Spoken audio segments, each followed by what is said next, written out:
Salim na Európe 2.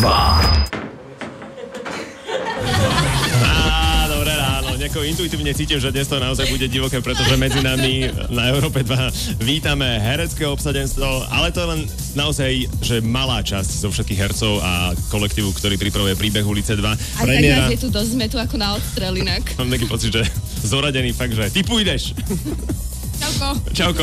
Čaute. Čauko. Tak si poďme predstaviť. Ondro Antálek, tanečník a herec.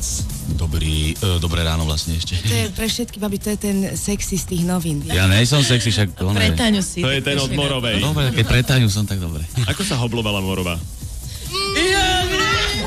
Dajte mi inú otázku, toto sa ma pýta každý technik, kam prídem. Vieš čo, lebo to je vec, po ktorej teda intuitívne nejako celý svoj život túžim, takže preto sa pýtam. Ale dobrá bola, výborná, super. Ale hoblovať sa dajú aj Peti napríklad, vieš? Pri tejto otázke mi napadá ešte jedno meno, vzhľadom na to, že je tu Táňa. Budem ticho. Táňa Pauhofová, dobré S ráno. Maštalírom sme hobloval. Ale budeš. Ty pôjdeš. Zuzka Šebová. Dobrý deň, ja Ahoj, nehobujem, lebo mám generálkový týždeň. Ale hlavne akože najvyťaženejšia herečka v slovenskom showbiznise, No, akože 320 predstavení, Suzi, rád ťa vidím inak. Ale Miško, ešte stále sme kamoši. Najlepší. Áno. Ešte stále mám tvoje telefónne číslo. Robo Jakab je tiež s nami. Čaute. Ty si sa 3 dni pred premiérou preklenul do tohto, že už vieš rapovať a spievať? Konečne Áno. to prišlo? Super. Díky, Táňa, ešte raz. No, neviem, či som sa 3 dní pred premiérou preklenul, ale každé ráno sa budím s tým, že zdravím svoju frajerku, že ahoj moja.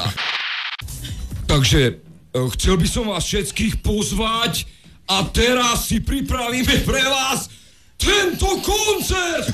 No a na to prichádza rap, ktorý ešte uvidíme, bude veľkým prekvapením pre mňa samého. Mám 34 rokov, hej? Začal som sa venovať rapu a zdravím všetkých, ktorí sadia teraz ráno rapu! Či sme sa aj tanečníci poparovali? Čo sa tam deje u vás? Tak my sa už vlastne dlhú dobu párujeme medzi sebou, hociak všelijak s hocikým, aj male, she-male, hociak, takže my to tam máme celé tak už nastavené. Takže herci, pripojte sa kľudne, je to zábava. Vieš čo, ja už som za Zenitom. Ja už To som otvorené. v takom textuálnom Počkaj, ale to je môj text. Ja som za Zenitom.